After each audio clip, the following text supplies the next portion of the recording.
1, 2, 3, 4, 5, 6.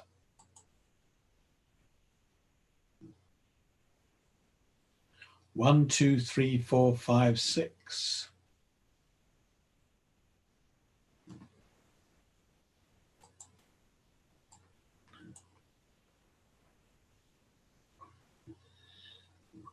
1, 2, 3, 4, 5, 6.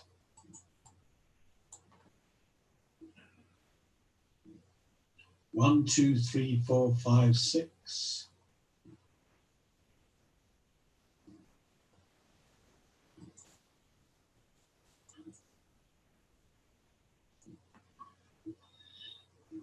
1, 2, 3, 4, 5, 6.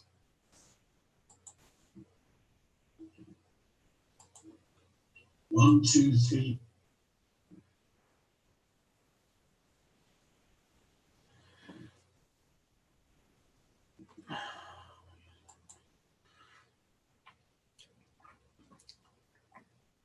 And I'm going to hit next. And with the set ready to go. So let's just do a test. Dave's, what I can do, I'm going to move that over.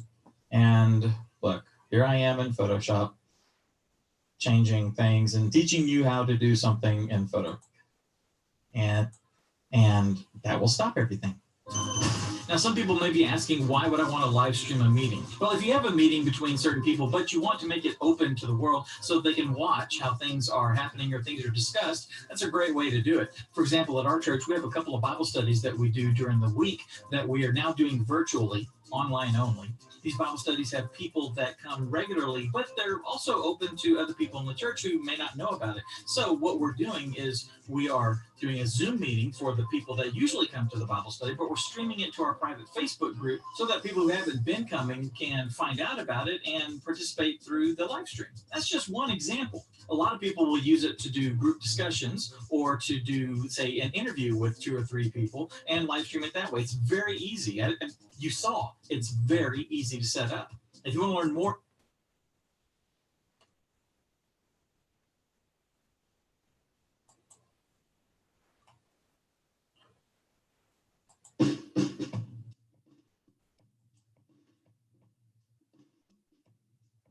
Hi, I'm Nikki McGackey. I'm the Executive Director at Bolton Access TV. But today, working from my home office, as I'm sure many of you are as well, I've had a lot of questions about streaming and software and video conferencing.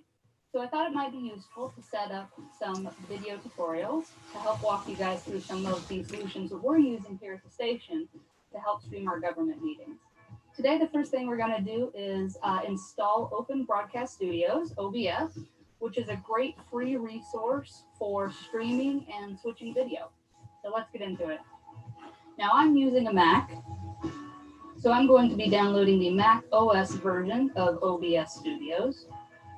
I will open the file and save. Now on a Mac, you're going to disk mount it, which is a little bit different than on a PC.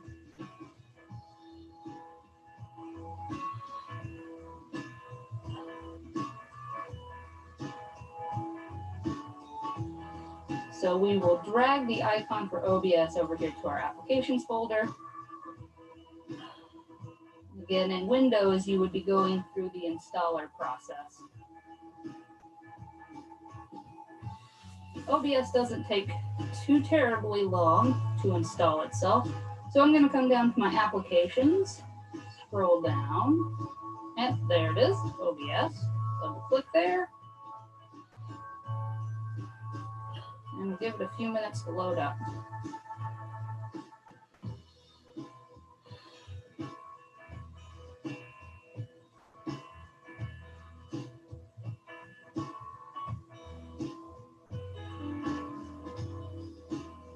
All right, so this is our initial screen. This is what we get when we first install Open Broadcast Studios.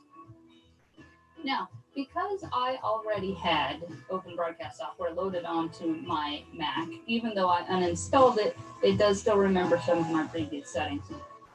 So what I'm going to do is I'm going to come up to Tools, and I'm going to run the Auto Configuration Wizard. This will help it figure out what settings are best for my personal setup here. I want to optimize for streaming, recording is secondary. I want my base canvas to be an HD widescreen, which is 1920 by 1080.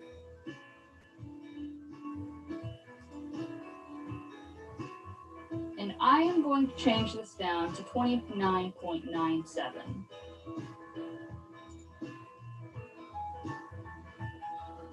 Now, for us, we're going to be uploading to YouTube. We don't need to put in a stream key quite right now because you'll be doing that as you set up your stream through YouTube. This already has a previous one in there, which is just fine. If you're not seeing that, you want to click the drop down, go down to YouTube. Server should be the primary YouTube ingest server, and we'll leave the video bitrate alone. Click next. And it's going to go through a series of tests to figure out what the best settings are.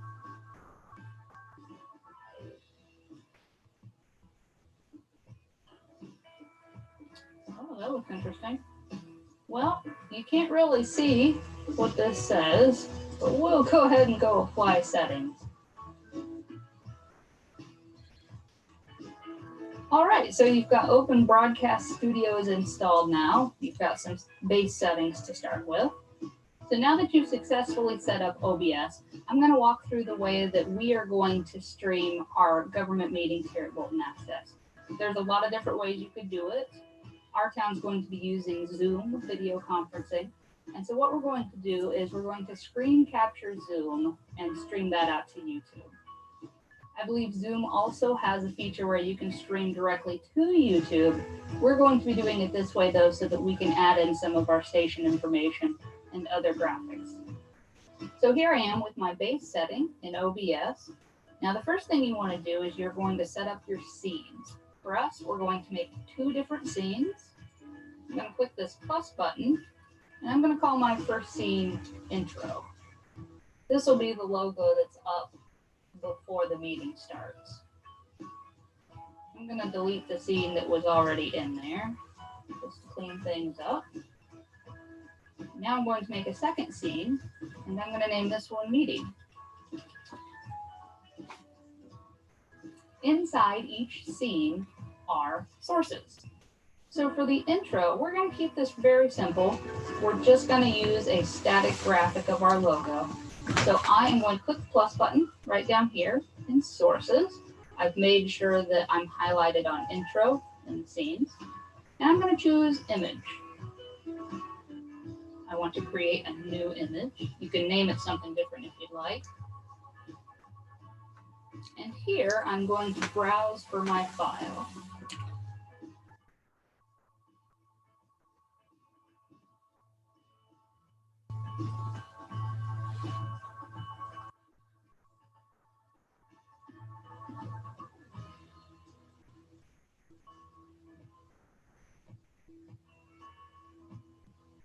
I'm going to use this widescreen logo that we've created. Here we go. So that's loaded that in. I'll click OK. And now I have image set into intro.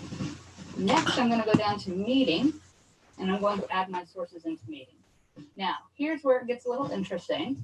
We want basically 2 things for our meeting scene. We want the video from Zoom, and we want to have a lower third saying what that meeting is. So what I'm going to do right now is open up Zoom. You'll see why in a few minutes. There we go. Now, because I'm on a Mac, what I am going to do is I'm going to screen capture my Zoom window. You can also use window capture, but on a Mac, it's a bit buggy and it flickers if you try to do it that way. So this is a little bit more clunky, but we're going to do it this way. First, I'm going to drag OBS, make it smaller. I'm going to make it about half screen. I'm going to put Zoom up here at the top. Go. Now, back here in meeting, making sure meeting is highlighted under scenes, I'm going to add a source, and I want to do display capture. I'll create a new display capture. Now, this is looking at my entire desktop. It gets really confusing if you're not quite sure what you're looking at. So I can show you there's a window here that is above the main part of OBS back here. It's mirroring everything that's on my desktop right now, which is why you're seeing this strange, like looking into infinity thing going on here. What we're going to do is come down here to crop, select to window, and now it gives me another drop down for window, and I am going to go down to zoom. Now you see I've got two options here for zoom, item 0 and zoom. You may need to try both to figure out which thing you want. That's not what we want. So let's try this one. There it is. And it has automatically cropped my screen grab to the size of the zoom window. Click OK. Now it doesn't do a terrific job always of filling your screen, so we may need to do some resizing. What I want to do first off is resize my actual zoom window a bit, like that, to try to get it as close as I can to a widescreen format.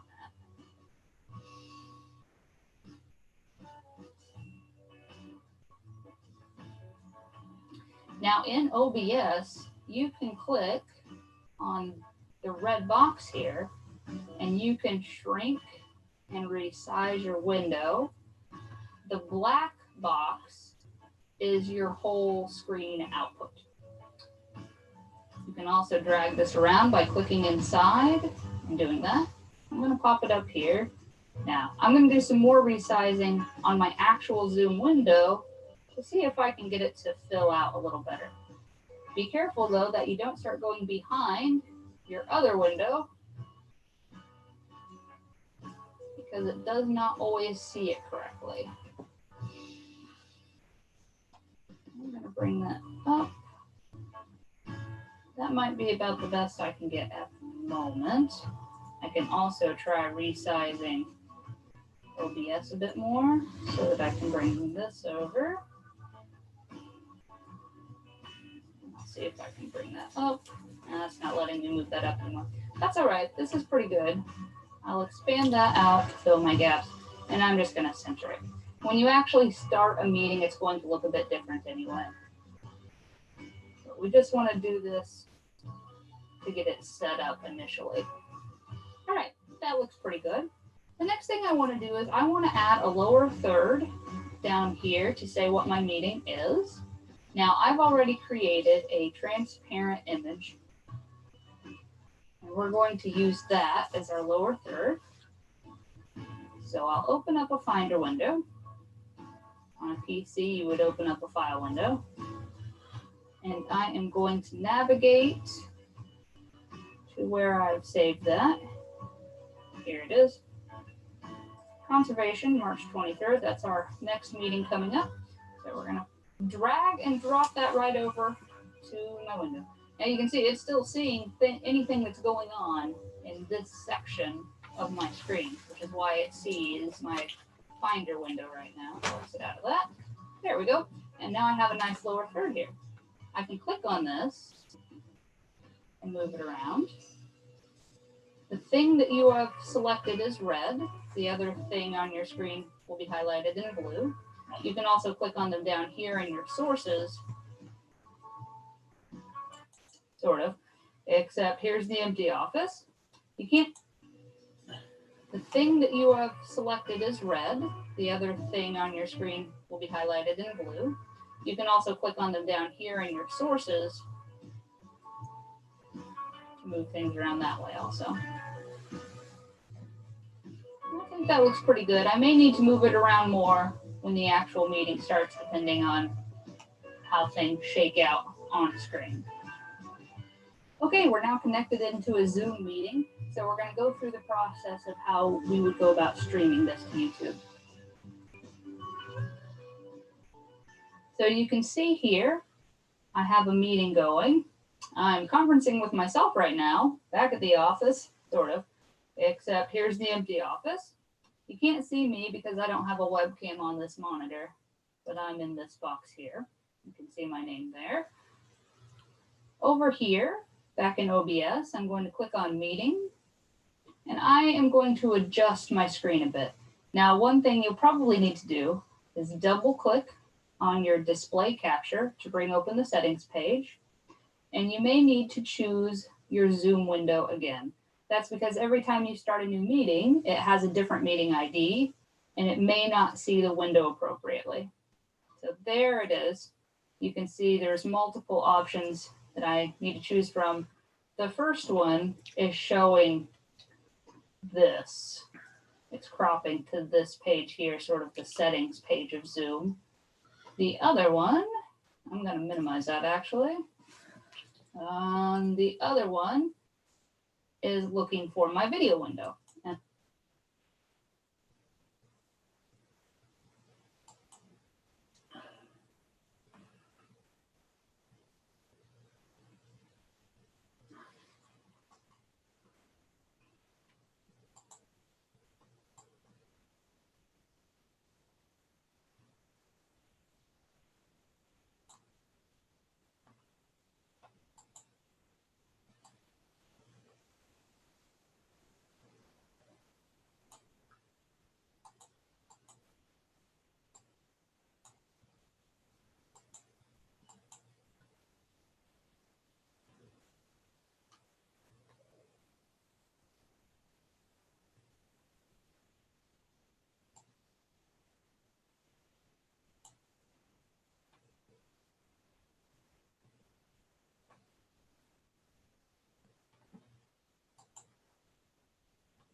I'm Frederick.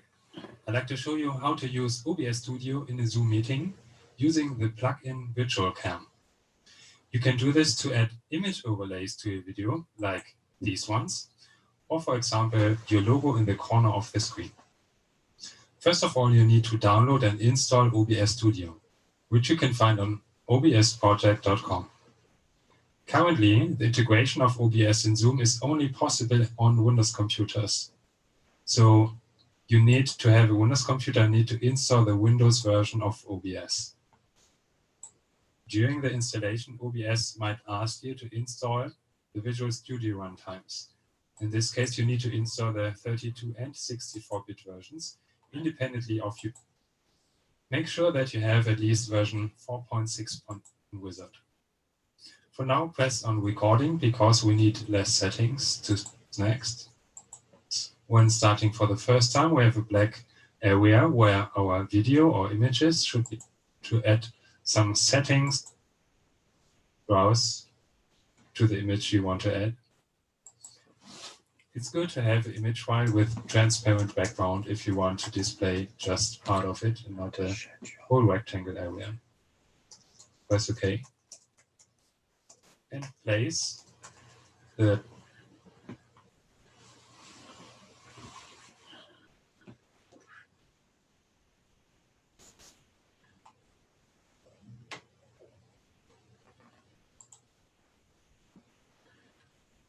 Hey everybody, my name is Neil Schaefer. I am the instructor of the social media marketing course. Hello and welcome back to another Technology Guru video. So in today's video, I'm going to be showing you how to set up YouTube live events. So if you want to notify your subscribers that you're going to be going live, streaming an event or streaming a game, and let that event come up through your subscribers' notification feeds, I'm going to show you how to set up a YouTube live event. Down arrow to the right of the live streaming option here on the left, you're going to see something below Stream Now that says Events. Click on the Events tab on the left-hand side. As you can see here, I have a test one that I did a long time ago.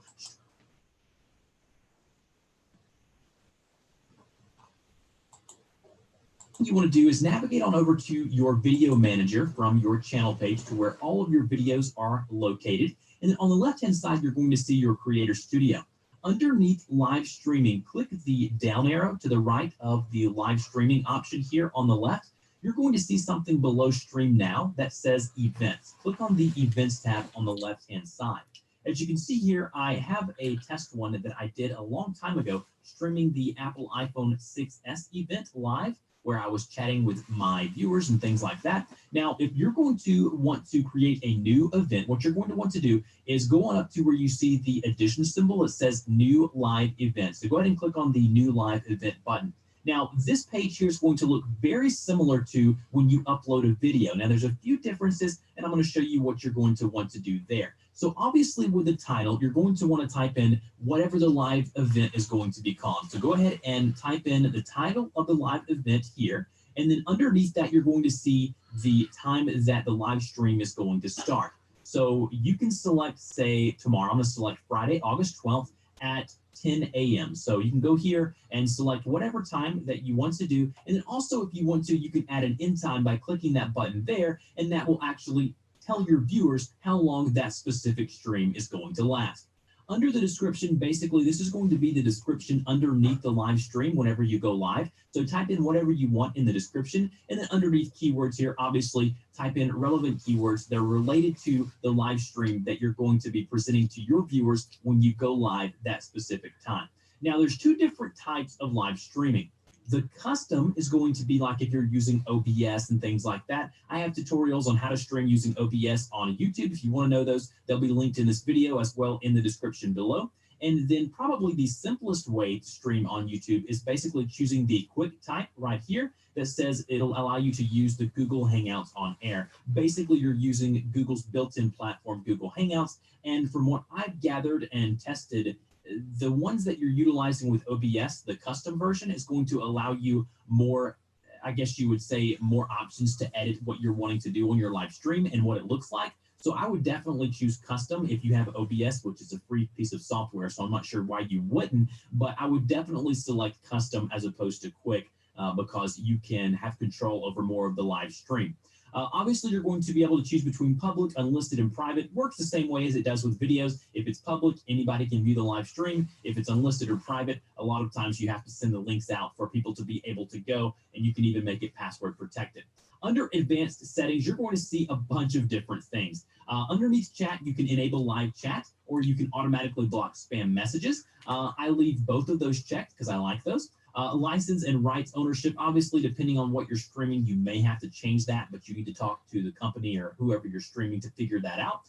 Syndication everywhere, that's going to be automatically selected. Under distribution options, keep those checked, allow embedding as well as allow content reuse. You definitely want those.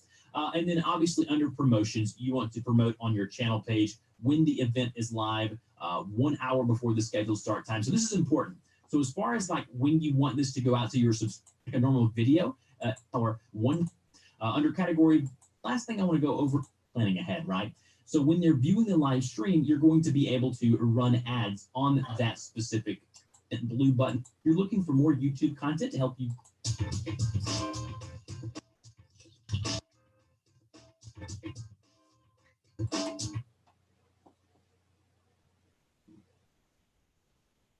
Hey guys, it's Brian from Samcart, and I've been testing something over the last couple weeks that I think you're going to find very... Hey guys, this is Ronan, the 9-time entrepreneur. Thanks for joining me in today's video. Today we're going to cover how to set up and integrate your YouTube live events with OBS Open Broadcast software.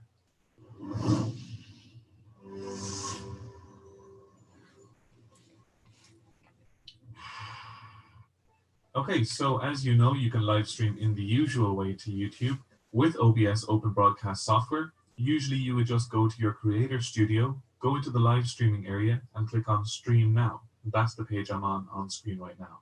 Doing this usual type of stream just requires that you have OBS set up and hooked up and integrated with your YouTube channel via a stream key. However, this kind of only really works well and gathers a lot of engagement and viewers if the viewers themselves know that there's going to be a live stream in the first place. But there's no real way of doing this ahead of time or ahead of the stream. Now, this is a problem for a lot of creators at the moment. Creators want their followers to know that there is going to be a live stream ahead of time, and that's where these live events come into play. So you can indeed use YouTube to schedule a live stream event. So rather than just jump on and start streaming, you can have your scheduled event notification sent out to your subscriber base just by creating it. Once you create the event, the scheduled event shows up in your audience's feed, just like a thumbnail of a usual regular pre-recorded video of yours. Your audience can click on this and be brought into your live stream page or your live stream area. The video won't be playing as the event is not live at that time, but your audience and your viewers will have a place that they can wait for the stream to begin, and they can also chat amongst themselves while waiting for you to begin the live stream in the chat box that's provided. Now, this is great because you can start your stream with people already there and get right into your content or video subject matter without having to wait for people to join like you usually would and end up having about 5 minutes of dead air as you begin the stream waiting for people to join. And this just kind of sucks, especially when your stream gets uploaded as a video afterwards. So very quickly in this video, I'm going to show you how to set up the usual live stream, and then I'm going to show you what is the difference about setting up the usual stream with a scheduled event stream so that you can see where the confusion lies. There's a lot of creators at the moment having these issues, and it's actually a very quick fix, believe it or not. So let's get straight to it. So pretty much you can see on screen, I'm in the Stream Now area. I'm just going to show you how to set up a normal, regular stream. First thing you need to do is give your stream a name. And as you can see here, I'm doing test stream. You just upload a thumbnail. I've just put up the thumbnail that I'm going to use for this video, just for the sake of the video.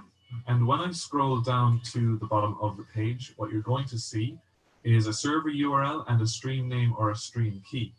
All you're going to need here is the stream key. And if I click reveal, then it will reveal.